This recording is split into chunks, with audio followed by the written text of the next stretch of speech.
What's good, everyone? Thank you for stopping by to visit the channel for this upcoming game preview. If you want to stay updated in the world of college football, if you haven't done so already, pound that subscribe button, click that notification bell, and select all so you won't miss out on another video. Also, like the video, it does help the channel grow, and give me your score prediction in the comment section below, even if you agree or disagree with the score prediction. With that being said, we have number 1 versus number 4, Clemson versus Notre Dame in South Bend. Clemson is without their star and potential number 1 draft pick Trevor Lawrence, as they are up against a Notre Dame team looking to get that marquee win and shake up the college football landscape. Without further ado, let's review with the tail of the tape, as we do with every preview at the beginning. As we're reviewing the tail of the tape, there are no advantages here. SP Plus and F Plus considers this as a top 10 matchup as well. Clemson dropped in overall SP Plus from 2nd to 4th, 3 spots from 7th to 10th in defensive SP Plus, and 2 spots from 4th to 6th in offensive SP Plus after their performances in the last 2 weeks. Notre Dame went up 1 spot in offensive SP Plus to 16th, and they went up 2 spots from 9th to 7th in defensive SP Plus. SP Plus gives Clemson a 63% win probability, and the Vegas line opened up as Clemson is a 5-point favorite. I could not help but wonder if the game plan was to simply get out of Atlanta, control the clock, and not allow Georgia Tech to get any breathing room. It seemed the plan worked to perfection. The Irish did not do any more or any less than what they needed to do to beat an overmatched Georgia Tech team. The Irish was efficient throwing and running the football when they set the tone for that opening drive. If you're a Notre Dame fan, you have no qualms with the running game, but you must admit you do worry just a little bit about the passing game with Ian Book because you just don't know what to expect from him. Book did have a 50% passing success rate against Georgia at 7.7 yards per pass attempt, but there were a lot of high percentage throws, not a lot of shot plays that we saw against Pitt in the previous week. But as I said earlier, there was not a need for Notre Dame to show anything. They leaned on that offensive line and they allowed the running game to run behind them. Now, Notre Dame's defense does an outstanding job of keeping people out of the end zone. Georgia Tech had 2 total scoring opportunities, and for those who don't know what a scoring opportunity is, it is when a possession reaches the opponent's 40-yard line.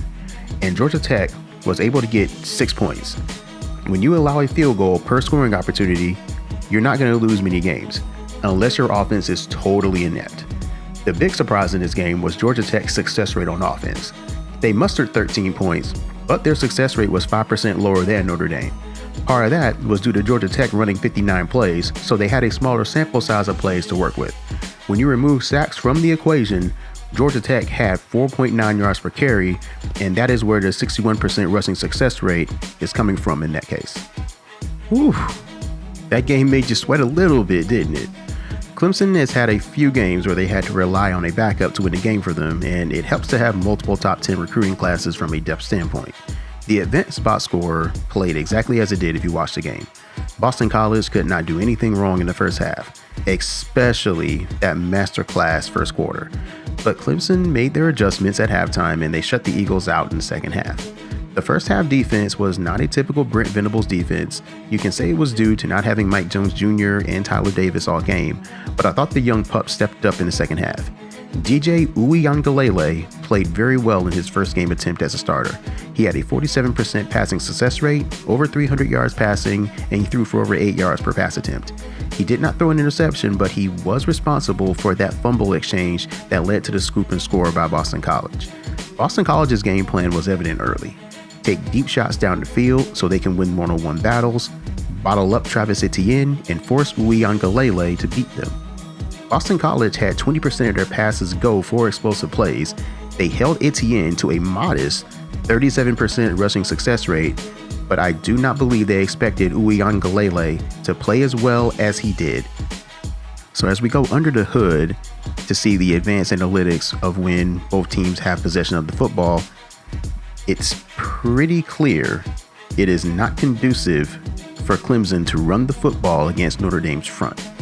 The Irish's defensive line is ranked 11th in defensive line yardage as they have a clear advantage over Clemson's offensive line. The last 2 weeks has been tough sledding for Clemson's offensive line to generate a tough push. The offensive line was responsible for 2.15 line yards per carry against Syracuse and 2.1 against Boston College. It should be noted Syracuse is ranked 75th in defensive line yards, and Boston College is ranked 65th. And this is the highest defensive success rate Clemson will have seen all season long. For Notre Dame, I think they must win some battles up front, and they are going to have a devil of a time against Clemson's defensive line. Notre Dame does not have a problem running the clock, and their play action sets them up with their passing game, but it would behoove Notre Dame to stay away from obvious passing situations since Clemson is a top 10 team in defensive sack rate, and Notre Dame is ranked 92nd in protecting the quarterback. So Ian Book's legs may have to play a factor in this game if Clemson's pass rush can get home. All right, for the keys of the game, Clemson, they have to rely on great field position. I think Clemson, obviously they didn't play well in their last two games, but they relied on dominating the field position battle as they averaged a plus 11 yard advantage over the last 2 weeks. Also, I think they must play well on standard downs.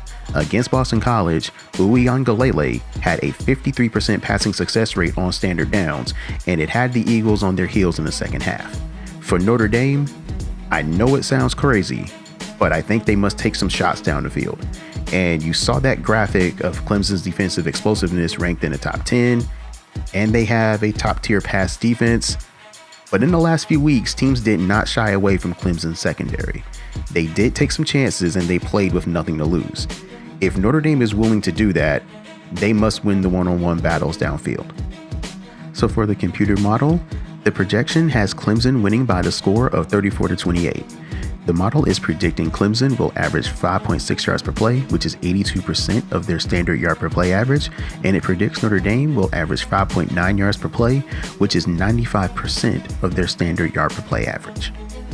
So the absence of Trevor Lawrence will make this game just a little uncomfortable for Clemson in my opinion. This is not cliche, but Notre Dame will be the best defensive team Clemson has seen this year. The Irish is allowing 76% of their opponent's rush average and 80% of their opponent's passing averages. Notre Dame is also the best offense Clemson has seen this year. Notre Dame is averaging 5.1 yards per carry and 8 yards per pass attempt.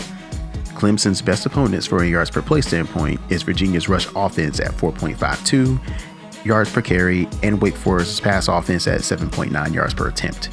Now on the flip side, Notre Dame's offense is going to be tested against Clemson's defense. If Notre Dame's game plan consists of lining up and playing big boy football against Clemson's front, Clemson will be your huckleberry. They don't have a problem with that. Clemson's rush offense with Travis Etienne, though, is trending on a downward slope, and that is a surprise. Clemson is averaging 4.4 yards per carry, which is good for 44th in the country.